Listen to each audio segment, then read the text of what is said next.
Mm, I think I'm rushing it. I need to give you 7 seconds. Okay.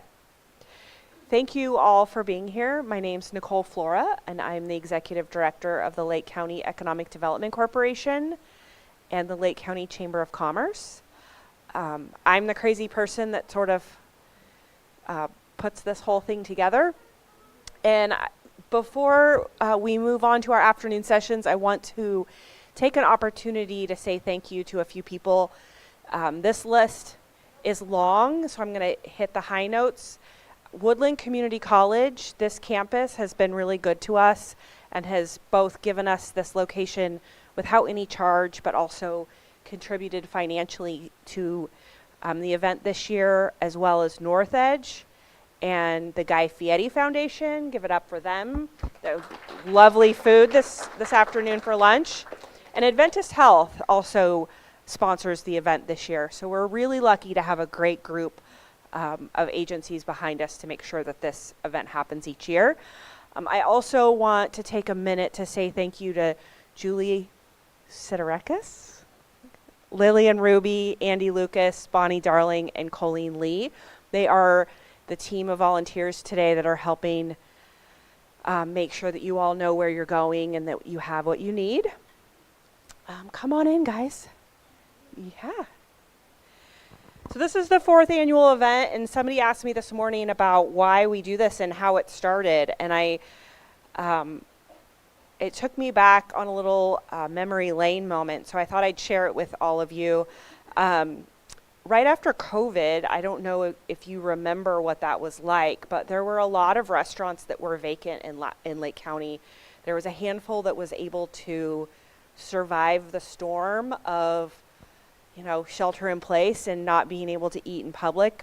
But it also created a lot of vacancies. And we had at the Economic Development Corporation a number of people who had started food businesses who wanted to buy those properties. And unfortunately, at that point, they just weren't yet to a point where they could get a loan in order to either buy or lease or start up a business. And so me and a cohort of people, many of whom still help put this event together, said, what can we do to help businesses get better prepared to start their own physical brick and mortar, food truck, catering, all of those different food type businesses. And so that first year, it was a little bit of a different format, but we learned along the way. And it's developed into a place with 3 big priorities. One is to connect culinary workforce to local businesses. So if you look around, about half the room is culinary students with who are our bright new future going into the next generation. We want to advance local skills and bring relevant industry information to people who are already in the business. Then we wanted to give food and wine businesses the opportunity to network with one another because we have such a great wine industry here. We want to really make sure that they're paired well with the people who run our food businesses. So with that, I am going to move into our keynote speaker. We have Bob Santana here today. Bob and his family own Santana's Cottage Cafe and Catering in Lakeport. Bob got his start in the catering business in 1989 with Crystal Springs Catering. He operated this business part-time while holding a day job. And over the years, Bob had grown his business, and in 1997, he quit his day job. Bob has been known to start small, but has never been afraid to take on events that were bigger than he had never had before. At the beginning of the pandemic, they had the opportunity to expand into Lakeport, and he opened his business in Lakeport 5 years ago. They love being a part of the Lakeport community, and he's also the president of the Lakeport Main Street Association. So give it up for Bob.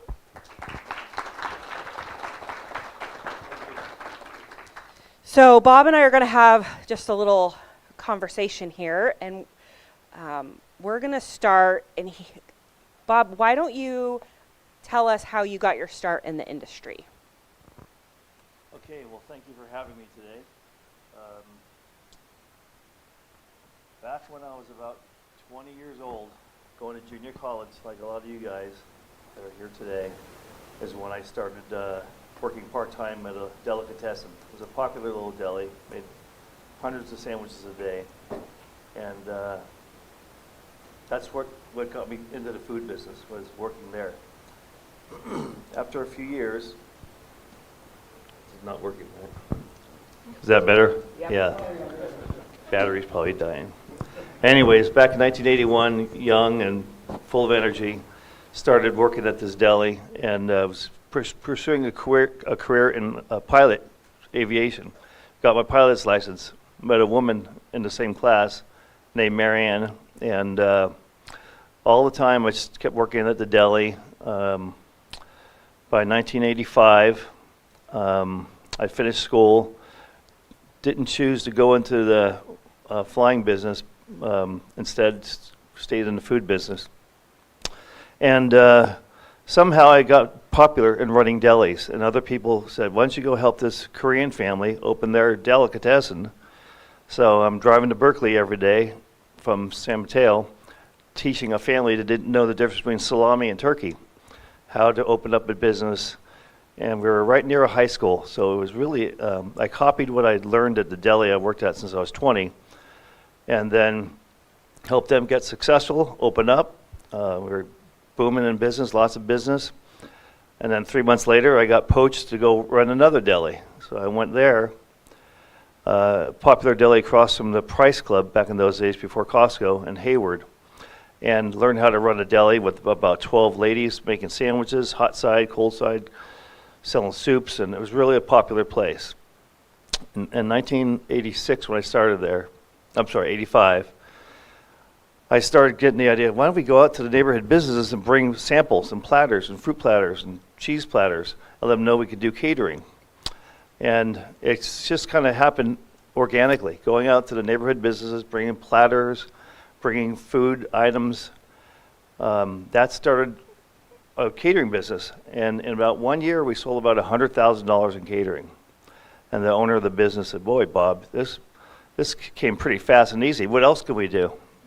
So by 1989, I stopped working for that company and started my own company in my home, in my garage with my wife by then.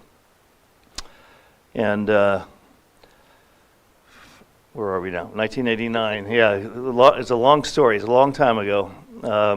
Kids were born.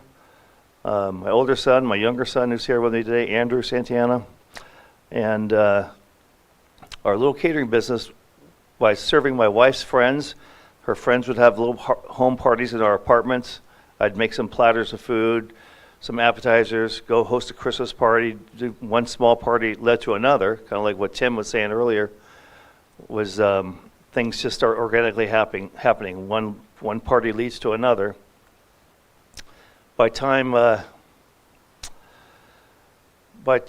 about mid-1989, summer of 1989, I'm still a food salesman in the daytime, and a caterer at nighttime and on weekends. But I had the opportunity to do a party for 600 people. I've never done this before. We did a couple hundred people, but never did anything for 600. And that summer, feeding this office complex, just a simple barbecue. Back then, that sale in one day was half my salary all year long. And I thought to myself, well, I love cooking, and this is bringing extra income into our family, but boy, this money helps pay the bills. I think I heard that earlier today. And then small parties all that year, and then by Christmas time, the same company said, can you do a Christmas party for us? Again, the biggest job that I could ever think of doing.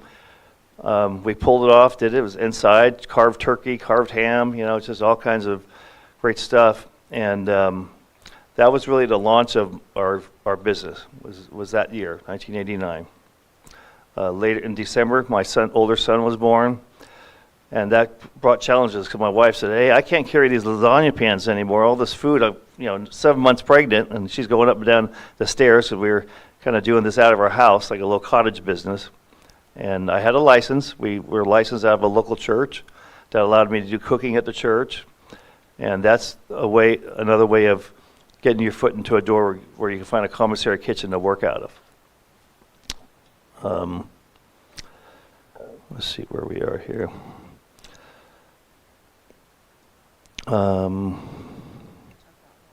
Yeah, so in 1989, I think I put away about $40,000 from all the jobs we did. And then a friend of mine said, Bob, let's open up a deli out in Lodi with your experience. There's a meat plant out in Lodi. So it's an hour and a half from our home. And said, the company I worked for, we also smoked meats, processed roast beef, pastrami, corned beef. We were a wholesale manufacturer. And our biggest customer was Price Club, Safeway, Lucky's grocery stores. So I got a quick learning lesson in 5 years of how to, that deli I was working at with those 12 ladies, became a wholesale salesman as I moved up. So I moved out into Lodi, and we had a business that lasted about 2 years out there, but I didn't quite get along with my partner. We weren't doing things. When you have a partner, you got to learn really how to have a second marriage, because you're having to make decisions together. Sometimes they're right, sometimes they're wrong. But after about 2.5 years, I kind of said, look, I'll sell my portion back to you, and moved on and moved back to the Bay Area and started continuing to do my business, again, part-time. So by 1997, we had grown and moved into a little 300 square foot kitchen in the American Legion. And I made a deal with the American Legion. We'd serve all the World War II veterans once a month for free as part of our rent. We paid $300 rent. And we brought our used Coca-Cola machine as a refrigerator. They had a couple of refrigerators, but it was our first start in really launching in a new space.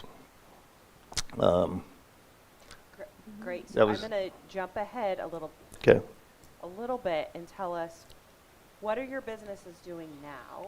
Because you still have Crystal Springs down. It is on, yeah. It's green. Hello? So you have both businesses now still, right? You have the one in Lakeport and you have the one down in the Bay Area. Do you want to tell everybody a little bit about the kind of jobs that you've done in the Bay Area, and what level of success that business has seen over the years? Okay. So over the years in our little home business in South San Francisco, we've expanded and grown and moved into bigger kitchens to the point where in the early 2000s, the dot-com business was booming, and we were getting asked to serve customers every day, bring them lunch and breakfast every day, 100 people, 200 people. I'm going to kind of fast forward here. So by time 2002, 2003, we're grown into a new kitchen, and the gross sales was just like crazy. I mean, I had to hire more chefs. I couldn't be the guy that was cooking the food and deliver the food and answer the phones and all that. So we got our first office staff in the year 2000, one part-time college kid, and then two. The business kept growing. My wife was able to quit her job and come and help me run the company. And over the years, we moved into larger corporate cafeterias, managing cafes, managing venues that had large volume cafeterias in them. So for example, one of them is called Fololi Cafe. There's an estate in the Bay Area that has about 200,000 visitors a year. We operated a restaurant there and just had a captive audience. People kept coming in. Our catering business kept growing because of the location and having different connections in the community. I started volunteering with the Downtown San Mateo Merchants Association as a board member to help drive business to downtown where our kitchen was. We ended up opening a restaurant there, and this was 2003. All this time, we started doing, I got a lead to go do a tailgate for a software company at the Candlestick Baseball Park. So all of a sudden, we get a soft contract with the Giants at the new baseball park. This was the year 2000, I'll never forget. We started doing barbecues for Kaiser Hospital. For the Giants hired us to do an event for 3,000 people, crab salad sandwiches, beer. So we quickly scaled up to be able to do multiple events. There's one point in time that we served LinkedIn, 1,500 people a day. We served Facebook when they first started out, and it was 2003, like 300 people a day. Did that for 6 months. Different opportunities came from just word of mouth. When we got the money to put our logo on the van, then we were driving down the freeway. It was like a billboard. Customers would just start calling from their cars, and leads were coming in just by organically, just being someplace, being at the right spot, growing. And that business grew until 2019, where I think we had about 40 full-time employees before the pandemic. And we were even growing. We had plans. We got a loan. We were going to buy another building in the Bay Area to continue growing. And then March 2020, that all changed. Yeah, don't we all know it? Yeah.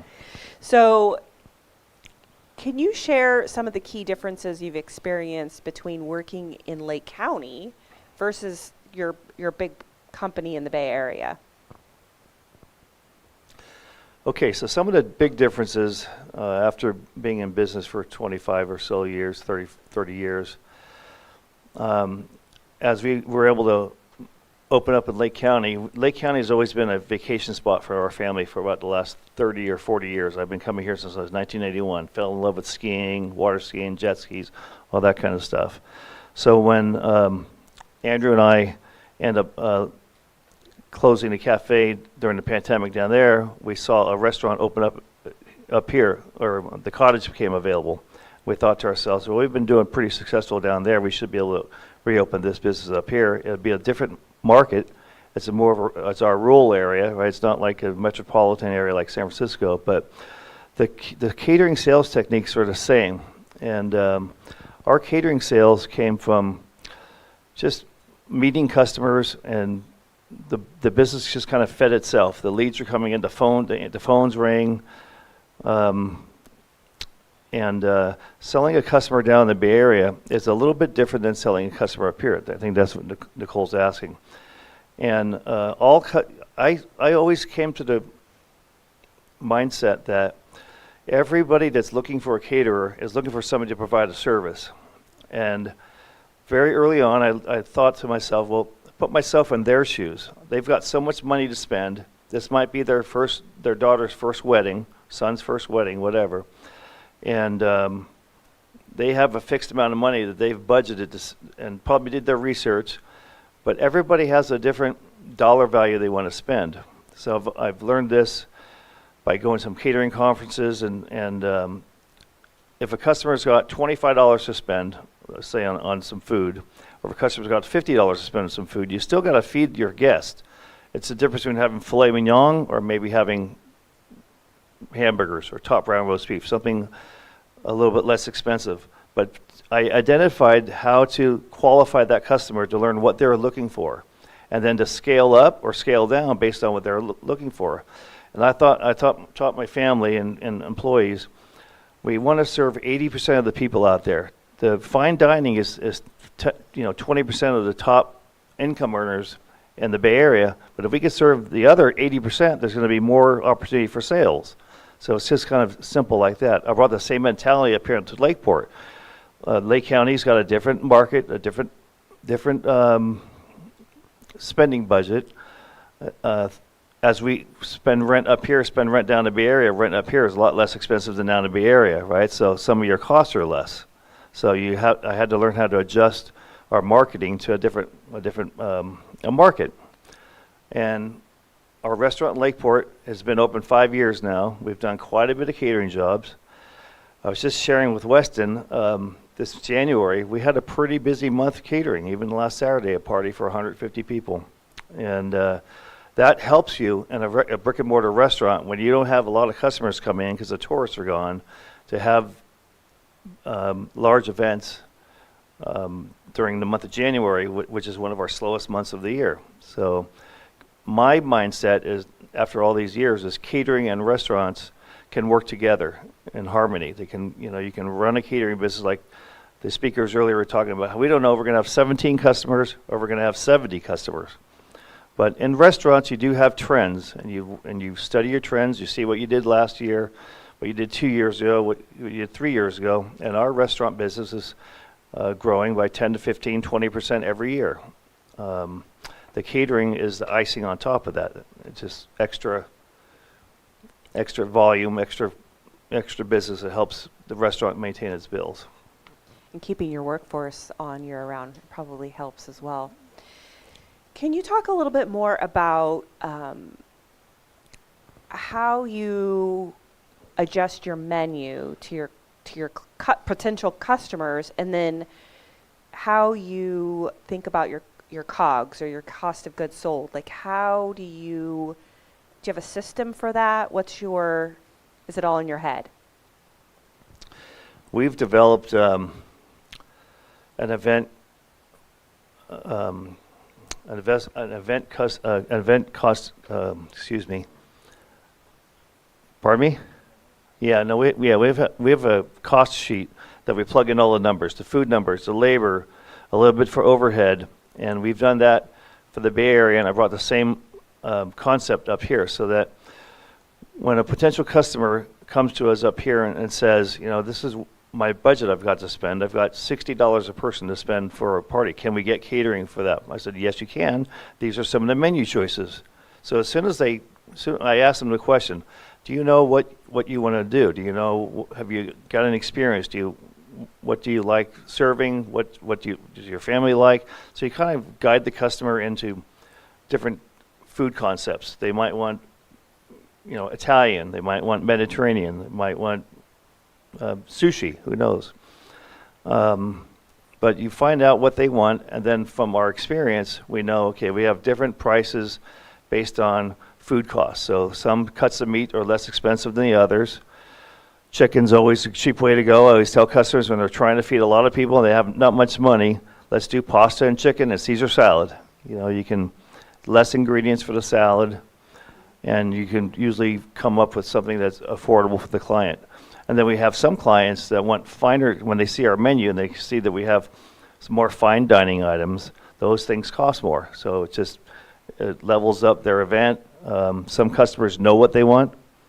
Most customers don't know what they want. They're just looking for some service. How can you help feed my guests? So think back in the beginning, and what were some of the biggest challenges in starting out, and what strategies have you found effective for overcoming them? When I was first starting out back in the 80s, when a friend asked us to cater a party, I thought to myself, the hardest thing that I had to do was ask for the money, make the bill and give them the bill. I told them what it was going to cost, but in those days, we did everything with paper and pencil. My wife helped me put things into the computer, but we were kind of primitive back in those days. You didn't have all the software you have these days. Today we have a modern software program that writes our proposals in 10, 15 minutes, 30 minutes. But the challenges for me was to ask for the money. After I did the job and they owe me $2,000, I had a hard time saying, okay, it's time to pay the bill. Was one of the first things that was kind of funny. Some of the other problems would have been, I can remember this one job in 1997. How you remember these dates is really beyond me. Well, seriously, you just, sorry. Yeah, people give me a bad time. How can you remember this stuff? How do you know even the dates of jobs coming up next month in May? I know where all the big jobs are because you just know the date. I have a thing with numbers. But 1997 was the first time that Oracle Software, who we'd been doing business with for a while, doing office deliveries, said, Bob, we need to feed about 5,000 of our people at our campus, and we want to do a barbecue. Can you do it? I've never done a job for 5,000 people. I'm about 33 years old, been doing this part-time. We were still part-time in 1997. But I said, sure, yeah, we could do it, no problem. And I had a friend of mine at the time that was helping me in the business. And he says, how are we going to do this? I said, it's easy. We'll rent a refrigerated van. We'll get all the salads. We came up with the menu, hamburgers, hot dogs, garden burgers, simple. I got 12 of my good friends to help me run a major event where we had 12 barbecues out. We bought signs that said Oracle Barbecue, garden burgers over here, hot dogs, hamburgers. You know, it's just kind of came up with a system so we could move the people, because we had to feed all these people in about an hour and a half, 2 hours time. And that was the challenge. How do you do this? You know, they ask you to do it. We say we're going to do it, but then you got to figure out how to do it. But I got some of my best friends and family, like Rosie was saying earlier. You get your friends and family to help. By then, these guys were born, but they're only about 10 years old. They weren't. I think he was 8, and we pulled it off. We did the job. They gave me a deposit. I think it was a $45,000 or $50,000 sale. And they gave us deposit. And then this is the tricky part. This is in business. You have to learn. This is something so. We do this big job, pay everybody. They had a great time. And then they said, oh, by the way, we're going to pay you the balance in 45 days. So I already wrote checks to Cisco, all the vendors we had, and produce company, all this stuff. Already paid for everything, thinking that I'm going to get the check today. Well, that didn't happen. So how I got out of that was I went to my bank and I said to Mr. Burrell Bank, independent bank, I just sold this job. You've known me for about 5 years now. You know, what's my average balance? Maybe $2,000 in the bank. And I'm going to get paid about $25,000 in 45 days to cover all these checks I just wrote. Can you help me? And they said, yes, we will. It was like a gentleman's agreement. So all my checks got covered. We just had to wait for the money to come. But that was a learning lesson that you got to know where your money's coming from and make sure that you plan on it, and then you ask for the payment, you know, up front. Can I jump in here? Yeah. And so that's going to be hard to do if you do all your banking online. And one of the things that we talk about in the SBDC, we help businesses figure out financing. One of the first things we tell people who have a dream or a plan of ever owning a business, one of the most important relationships you're going to have is with your bank.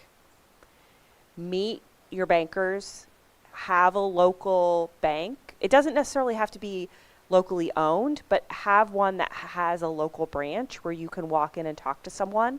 It really does make a difference. I can't promise that they're going to cover you $45,000 worth of checks, but you have a better chance of coming out of the other side if you can look somebody in the eye and they know. Yeah, we're gonna open it up, I promise. So I derailed us, but I wanted to make that point there for just a second. So can we round back to the beginning? You said something in the very beginning, and Bob and I talked about this a lot when we were preparing for this, was in the very beginning, you would take samples to local businesses or to potential clients. Is that a strategy you still use? We still do that today. In fact, it's a common practice, and it even happens on a weekly basis, even today. So my other son, Christopher, this is on the Bay Area. We do it in both locations, but down in the Bay Area, last week, Chris and one of our staff. Another thing is, of our staff, we've had employees that have worked with us. The longest term employee has been with us since 2001. I'm sorry, 2001. I think he's going to be 25 years with us coming up soon. But on the average, everyone's been around 10, 15, 18 years. A lot of younger people too. But anyways, one of my senior staff and my son Chris, they'll go out and cold call. So back in the day, cold calling was a lot easier to do because there was actual executive assistants and people at the front desk at all these office buildings. All the places we go to sell food was office buildings. That was our Monday through Friday business, not the weddings, not the birthdays, not the anniversaries, but the corporate business that kept you going during the week. And so we'd often go out and drop off samples, and even when they wouldn't buy from us, you just drop off samples. You take sweets, desserts, whatever, to all the people you can go into. Nowadays, the doors are all, since the pandemic, the doors are locked. They let go of all their secretaries, executive assistants. There's not so much, it's not so easy just to walk into a building. But you can find a way. I've done sneaky little things. I'd go into a building behind somebody else and say, or when we're doing a delivery, we already got a pass key, we're inside of a secure building, but we'll bring in a few extra cookies and drop them off at little, at offices throughout the complex. And that's just, I don't know what you call it, guerrilla marketing, just grassroots, going out one by one. And this used to only be me doing this. There was no sales team. Back in the old days, it was just myself. But it's a constant way of getting new business. It's just by going out. And up here, we go around to the wineries. We went around to the different locations and let them know that we're here. One place we're really doing quite a few jobs at was Boutique Winery, which is now no longer open. But we just kept going around and seeing people and doing parties at different places where they start calling us. And we've only been in this market for 5 years. I've been coming here for 30 years, but having a business in Lake County in the last 5 years was it's been wonderful. It's great to be here. Has there ever been a time where you've had to deal with rejection? Like, it feels like things have really been smooth, but what happens when things don't go the way you expect? Over the years, we've had lots of customers come and go, and you do have to learn how to deal with rejection. So when the customer, in fact, I can remember last November, we had a customer come in from San Jose, wanted a Thanksgiving party for their office. We bring them in, we feed them. All of our tastings are complimentary, so they come in, they do a tasting, they bring a colleague in. You really think you got the sale, and then you follow up with them. Oh, they went with another caterer, you know. And so you just got to. And my staff says we should start charging for tastings. We should charge for. Bob, you're just too nice. Well, over the years, that practice of giving a complimentary tasting has been a standard in our company. And so you got to deal with the rejection. You just got to learn how to deal with it. There was a time when we would serve 100 people a day when we were just starting out at a software company. And that company was with us for 5 years. Then they went away for a year, and then they came back. They had 200 people. We're feeding 200 people a day at this company. We served that company for 11 years, monthly parties. And eventually, they got bought out, and we had to learn how to live without that income coming in. We started serving companies like Zoom. It's not Zoom, but Skype. Skype was 300 people a day. There's a point in our industry and my business down there, we were serving about 1,500 lunches a day out of our 3,000 square foot commissary kitchen. And so a customer like Skype got bought out by Microsoft. Microsoft is a huge nationwide, worldwide company. They bought out Skype and said, by the way, we don't need your catering service for these 300 people a day. Well, I have 2 ladies that goes there, feeds them every day, brings the food there, feeds them every day. We've been going there for 3 years, and all of a sudden that's wiped out. So you have to learn how to pivot, how to move on. Customers will come and go. That's what I tell my staff. Customers will come and go. Unfortunately, some of those times you have to lay people off because things changed. But somehow we just kept persevering. Just keep and going. made it through. Just keep going. Yep. That's when giving out those free samples and always trying to look for new client bases sort of comes into play. So we are going to open it up to questions now. I know we have one here.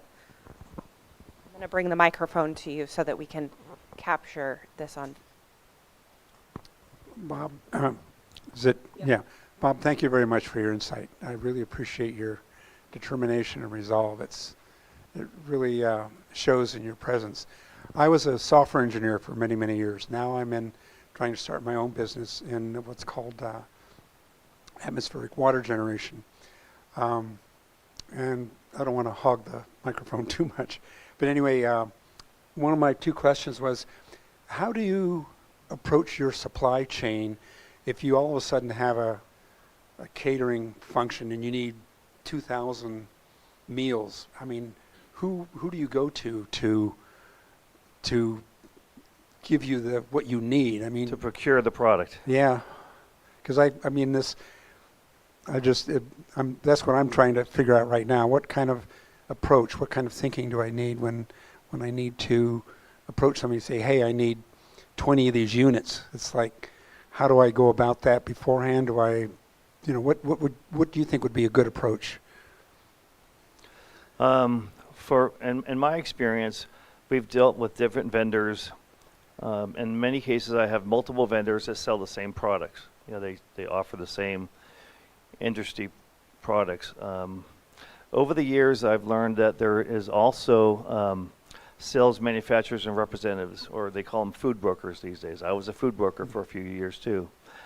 But you ask your sales rep for advice what you're looking for. We use Cisco, U.S. Food Service, Buy Right, lots of different providers.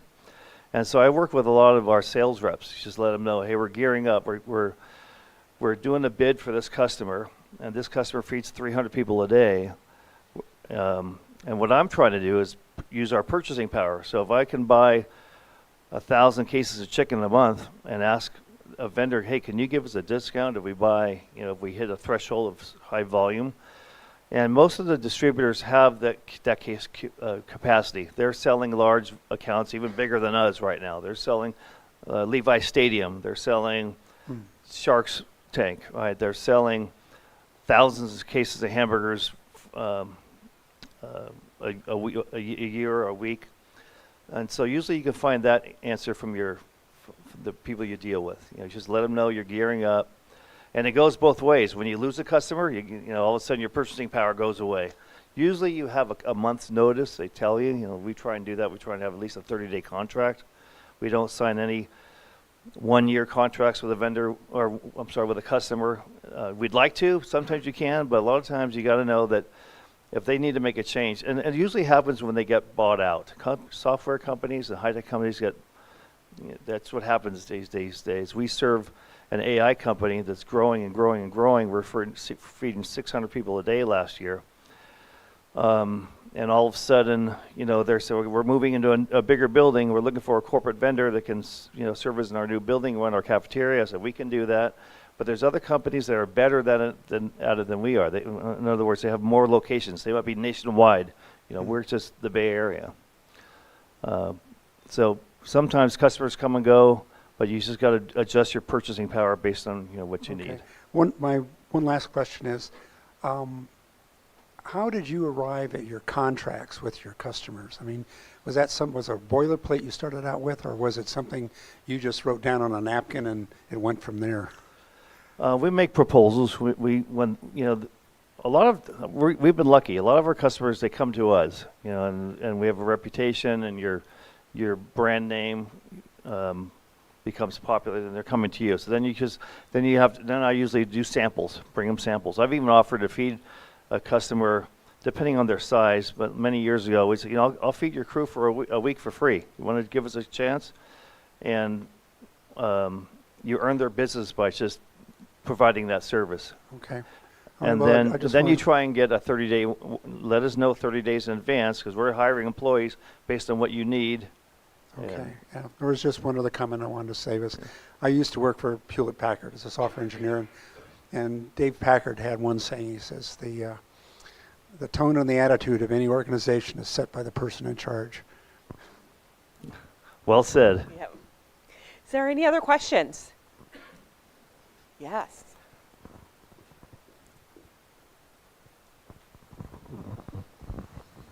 Hey, Earl from Big Earl's Barbecue. Hey, Earl. And so, question for you. You're talking a lot about the Bay Area and a lot of the big corporations that you're catering there. How have you had to change your approach for small town Lakeport? Different price tag. People are obviously, most customers are value shopping, and also the time and age where it's like, I don't want a phone call from you, just send an estimate. Where generally you can close it if you're talking to somebody, you can get a really good feel on them. We're seeing a trend with weddings right now where they don't want phone calls. They just want to get all of the estimates in a box to a separate email. They'll go through them, whichever one looks the best. They'll classify them, because I talked to some clients. They'll go to the cheapest one, put them in a pile. They'll go to the most expensive one, put them in a pile, and then the middle grounds. And then they start to decipher on there. Don't really care about branding. Don't really care about reputation. They're just going off of price point and what looks good. Have you ran into that, and how do you combat that here in this town? Because this is a different world here. Good question. I've found that challenge. We have the same challenge no matter where we are, down here in Lakeport, in the Bay Area. Customers nowadays communicate via email, and you don't get a chance to meet customers in person too much anymore. So it's a big challenge. So what I've tried, in fact, we have some customers, you can't even get them to talk to you on the phone. They send you an email. They don't want to talk. I like talking. I might be fumbling around today. I'm not a big speaker in large audiences, but we like to talk to our customers. And when you can't talk to them, you can't offer your service that we're experts at. So we've had to learn how to combat that. So one technique I've done is, this just came up the other day. We have customers up here, like wedding customers come to us, and I ask them, it's an email. You try and ask them, what's your price point? What are you looking for? So I write back I got a canned email I can send out, just change the address. What's your location? Where is your venue? What's your budget? Is there any food that you like? Do you have any dietary restrictions, any allergies? And you send that back to them, and hopefully they'll give you some more information back. And then in that is, what's your budget? And oftentimes we don't have a budget. So then you're in the dark. You're just guessing. But I've, over the years, have come up with 3 price points. So let's break it down to something simple. I know that if we're going to do a full-service wedding, where we don't know what you got to ask them. Do you want china? Do you want linens? Do you want a staffed bar? Are you providing your own liquor? Where's the venue? A lot of times, as soon as you find out they're going to be at a winery, then you know that the winery is going to take care of the beer and wine and alcohol. If it's on a ranch, then you got to ask. And we started doing a lot of jobs at the Fur Ranch in Upper Lake. Started last September. And this bride, actually she answered the phone when I called her. But some customers, we don't get the chance to talk to them. So I've come up with 3 price points. I know that we could probably do something, let's just say drop-off catering, and when they don't give you much information, I just kind of, I don't want to use the word taunt them or whatever, but I got a $30 menu, I got a $60 menu, and I got an $80 menu or a $100 menu. And I list out what we give them in that price range. So now it gives them an opportunity. Earlier today, I just talked about understanding a customer's price point, right? I can sell any customer what they're looking for. I just need to know how much they want to spend. So if you know that they got $25 a plate to spend, then we got to come up with a menu that I can serve for $25. And then 35 and 45, just scale up. Do you want appetizers? Do you don't want are you buying dessert from us? But to get back to your point, Earl, is just trying to come up with a few different points that it can email, price points, so you can email back to them, and hopefully that gives them a range of your scope of your service. And that's worked for us. Then they've come back and said, well, I'd like to blend menu A with menu B. I've got $34 to spend. This is for food only, not staff and labor. But you got to get them to hone in, try and qualify them, try and learn what their concept is. And if you give them the information, and I've had to, I'm an old dude. I'm 65 next month. I've got younger people that work at an organization that help.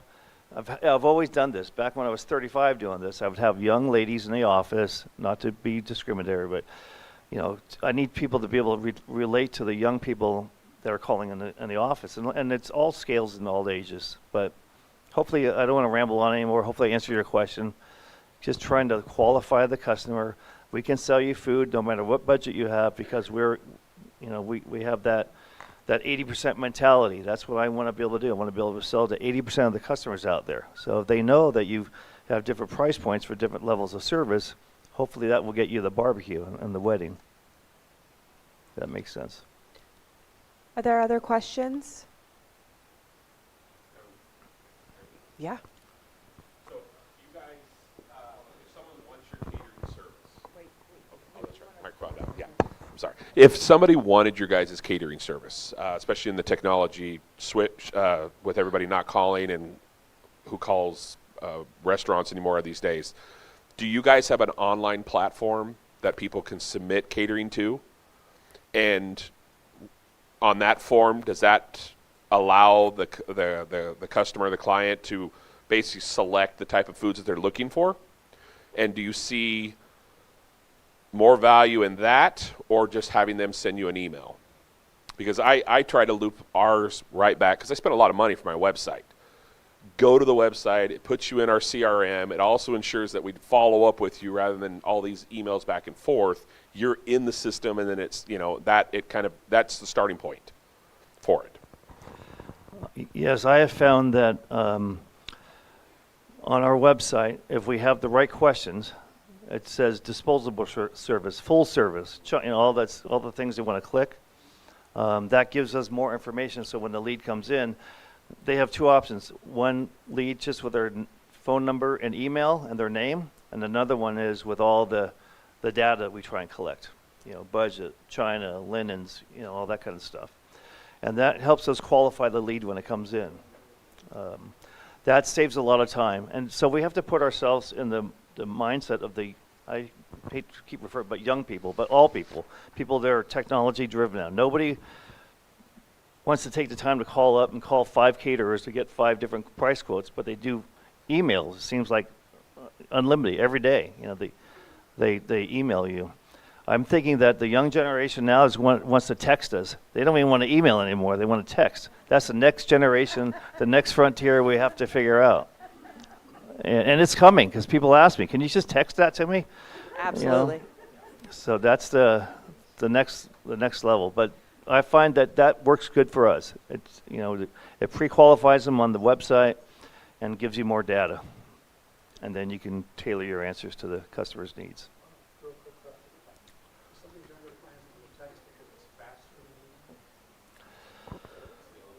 Just Yeah, the world has they just text changed. everything.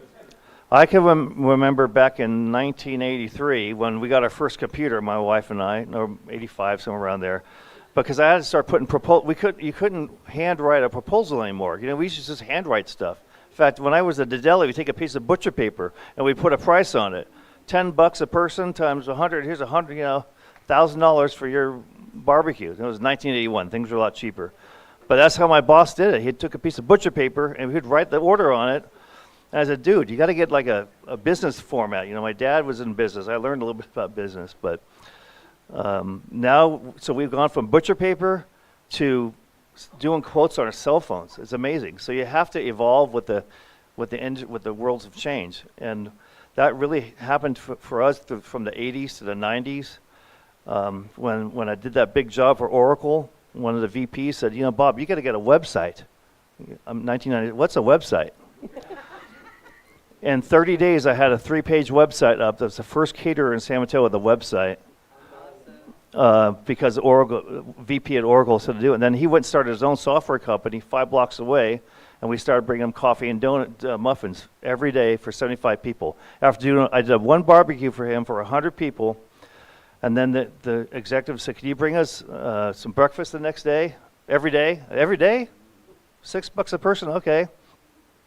And then that led to lunch, and that led me getting enough money to put a logo on my van.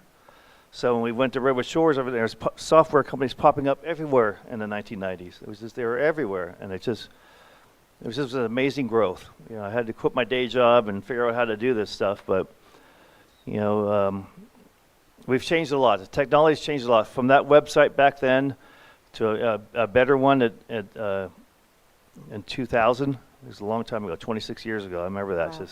We didn't even know we were going to make it. Y2K was coming before any of you kids were born. Well, But thank you, Bob. I really appreciate it. Was there any more questions before we transition to our next session? Okay. So, yes, let's give Bob a round of applause. Thank you so much. So at 2 o'clock, we have our next session beginning. In this class, we have Healthy Team Safe Kitchens, which is going to be a conversation about workplace wellness, injury prevention, and safety practices, both in the kitchen and the dining room.